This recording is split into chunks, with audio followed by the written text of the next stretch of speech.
কিছু কিছু মানুষ আছে যাদের আমি প্রায়ই দেখছি যে লাভ ম্যারেজ করছে, তারপর অন্য কারোর সাথে অ্যাফেয়ার, মানে ছেলে হোক বা মেয়ে হোক, কেউ একটু বড় হয়ে যাচ্ছে তারপর অন্য কারোর সাথে অ্যাফেয়ারে যুক্ত হচ্ছে। তো আমি বুঝতে পারি না এই জিনিসটা আসে কোথা থেকে। লাভ ম্যারেজ করার পরেও অন্য ছেলের প্রতি বা অন্য মেয়ের প্রতি আসক্তিটা আসে কোথা থেকে?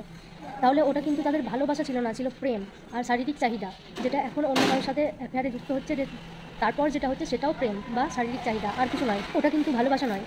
তার স্ত্রী হোক বা স্বামী হোক, সে পাশে থাকা সত্ত্বেও তারা কী করে, যার সাথে অ্যাফেয়ারে যুক্ত আছে, তো সে তার সাথে চোখে চোখে ইশারা বা চোখে চোখে কথা, এই সমস্তগুলো করছে। তো আমার প্রশ্ন এখানে একটাই, যে তুমি তার সাথে যে এগুলো করছো, তোমার স্ত্রী হোক বা হাজব্যান্ড হোক, সে থাকা সত্ত্বেও যে তুমি এগুলো করছো, তো তোমার কি আগের কোনো কথাগুলো মনে পড়ে না?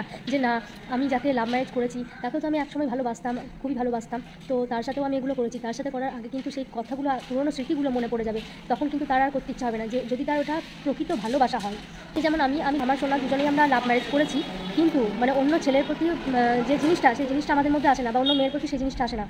আর আমিও যাদেরকে দেখি, যাদের সাথে মিশি, তো তাদেরকেও আমি ভাইয়ের চোখে বা দাদার চোখে দেখি। তার বেশি কিছু আমি দেখি না, যে তার সাথে আমি এরকম সম্পর্কে জড়িত হবো বা কিছু, তো এরকম কিন্তু দেখি না। কিন্তু বেশিরভাগ ছেলে মেয়ে এখন দেখছি হয় দেওরের সঙ্গে অ্যাফেয়ার, না ভাসুরের সাথে অ্যাফেয়ার। তো একটা কথাই বলার আছে, যে দেওরকে যদি তোমরা ভাইয়ের চোখে দেখো, আমার হাজব্যান্ডের ভাই মানে সে কিন্তু আমারও ভাই, তো দেওরকে যদি তোমরা ভাইয়ের চোখে দেখো, সেই জিনিসটা কিন্তু কখনোই আসবে না। আর ভাসুর হিসাবে দেখলে হবে না, বা দেওর হিসাবে দেখলে হবে না, ভাই দাদা দাদা হিসাবে দেখতে হবে। আমি যেমন আমার ভাসুরকে আমি দাদা হিসাবেই দেখি, আমার দেওরকে আমি ভাই হিসাবেই দেখি। সেই জন্য ওই সব সম্পর্ক কোনোদিনই হবে না। আর আমাকে সবাই জানে যে আমি এরকম ধরনের নয়, আর এরকম ধরনের কোনো কাজ কখনো করবো না, বা আমার শোনাও করবে না। এইদিকে আমরা একদম গ্যারেন্টি সহকারে বলতে পারি। কিছু কিছু মানুষ আছে যাদের চরিত্রগুলো এরকম ধরনের হয়, তো সেসব মানুষের সাথে আমার কথা বলতে কথা বলি ওপর ওপর, কিন্তু তাদের সাথে মিশতে আমার ভালো লাগে না।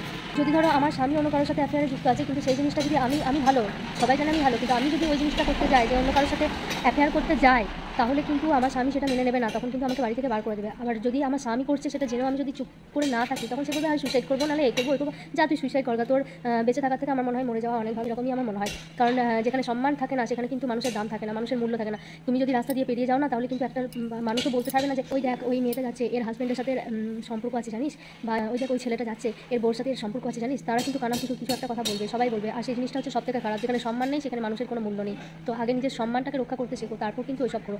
আমার মনে হয় না যে অন্য কারোর সাথে অ্যাফেয়ার করে কী লাভ, কি শুধু শুধু সম্মান নষ্ট, বা তাকে টাকা পয়সা দেওয়া হয়। মানে দুটো সংসার চালানো বলতে গেলে, নিজের সংসার ওই সংসার, তার থেকে তুমি নিজের সংসারটাই ভালো করে চালাও, করে নিজের ছেলেকে মেয়েকে বা বউকে খুশি রাখো, ভালোভাবে নিজের সংসারটা চালাও। অন্য কারোর সাথে অ্যাফেয়ারে যুক্ত হয়ে কী হবে?